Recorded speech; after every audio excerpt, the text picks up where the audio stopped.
5 years ago এদের salary ছিল মাত্র 6.5 কোটি টাকা।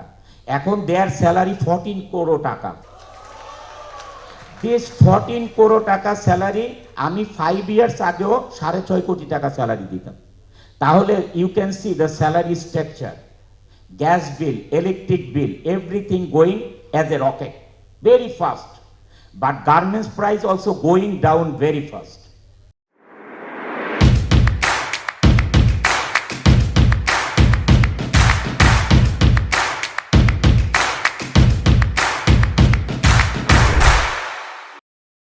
আমি আমার জীবনের কিছু সত্য কথা আপনাদের সামনে তুলে ধরি, যেগুলো গার্মেন্টস ইন্ডাস্ট্রির জন্য অনেক ইম্পর্টেন্ট।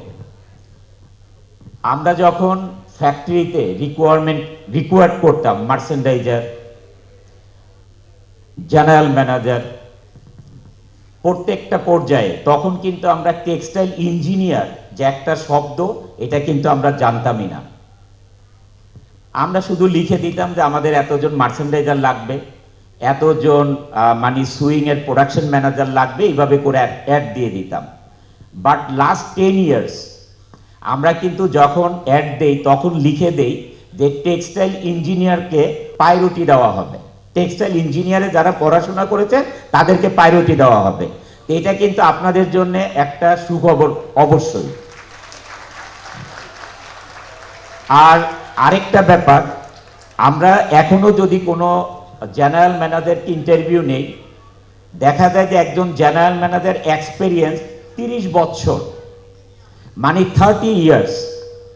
30 years তার স্যালারি স্ট্রাকচার নট মোর দেন 200,000 টাকা, 2 লাখ টাকা।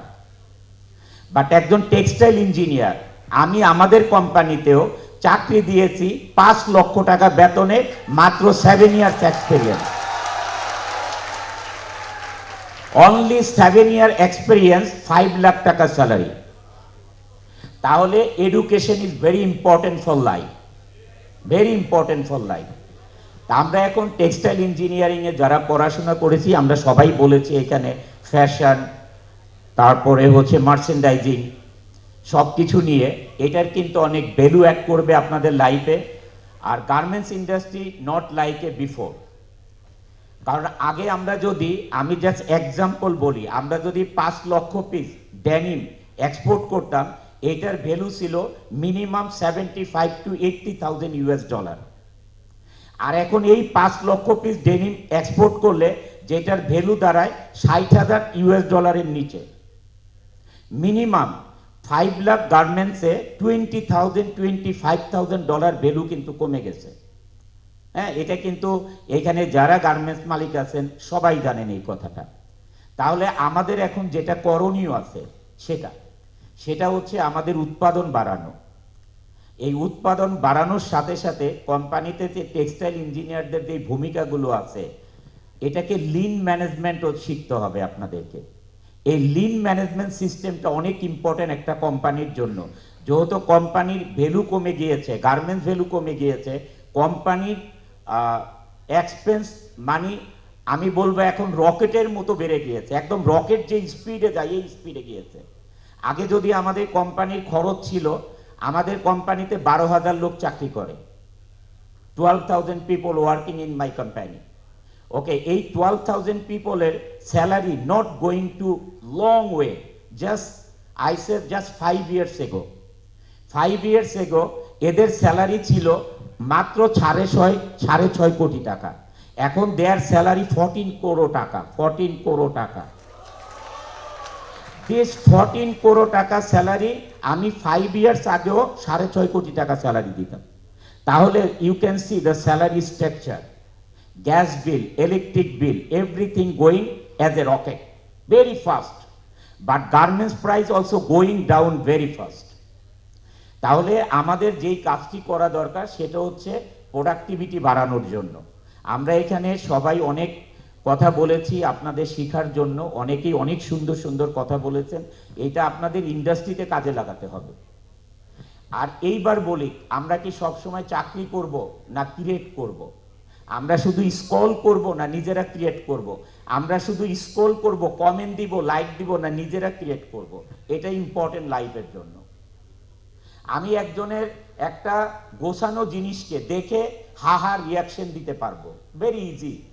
বাট যে ক্রিয়েট করেছে সে কিন্তু তার brain খাটিয়েছে।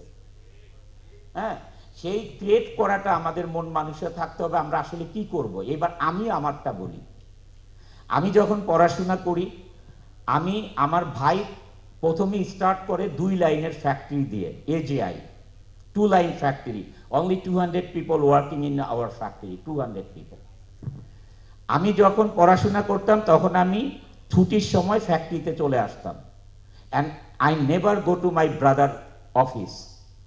I am working on the swing floor, cutting floor, finishing floor.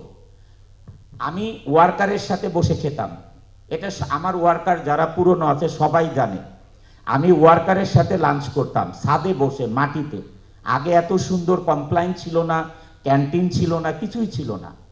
ছাদে বসে রোদের মধ্যে ওয়ার্কাররাও লাঞ্চ করতো, আমরাও করতাম, আমি একসাথে বসে খেতাম। একদিন আমাকে ভাই বলল যে তুমি যতদিন দেশে থাকো, 10, 15, 20 দিন, একদিনও আমার রুমে আজ পর্যন্ত আসলা না, এটা কারণটা কি?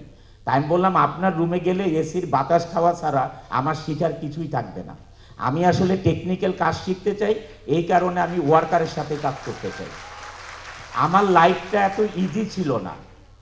I am not a rich people family. আমি অনেক গরিব মানুষের একটি ছেলে, একদম গরিব মানুষের একটি ছেলে। আমি মধ্যবিত্তর থেকেও গরিব বলতে পারি। আমি এরকম একটা ফ্যামিলির ছেলে, কিন্তু আমার ভিশন ছিল, আমার ভিশন ছিল, টার্গেট ছিল, প্যাশন ছিল, হার্ড ওয়ার্কিং ছিল এবং অনেস্টি ছিল, যে আমি একটা কিছু করব।